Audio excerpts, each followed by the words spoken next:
Governor of our province, Mrs. Marcos. Thank you for coming, ma'am. Di isang gunyang panlalawigan nga dato'y tatapo. Dagiti apo mamayores iti second distrito pagiramanan ti representative apo dagiti no dumaduma nga iling awan ti mayor tatakin ti representative iti Lawag City, apo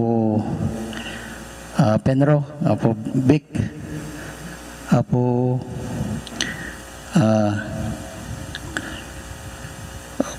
Vice Mayor iti Solsona, apo Sacro, ti ngungutan na mayor ti Corimao, apo Kilala, ti Mataraki nga mayor iti Badok, apo Kaingal,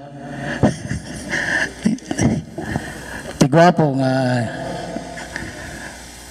mayor iti pinili awan sa bali ni Mr. Labasan, iti Monsir. And digiti Sangguniang Bayan iti Ilia Marcos, and I just want to give a special thanks digiti barangay official kin digiti residential iti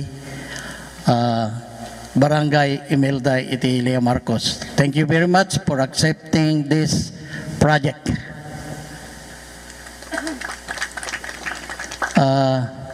This project has been a long awaited na kunkunada.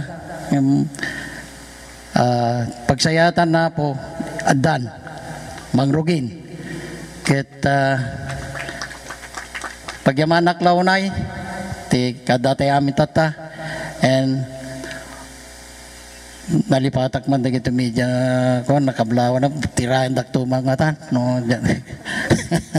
So apo ang media hindi kay may naganan amin so nga dadakelata sa pagklata kada kayo and digiti apo nga sangsangili.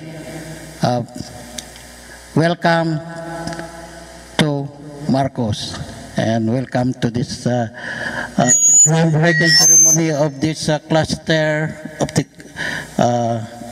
cluster plastic recycle and material recovery facility. Welcome all of you.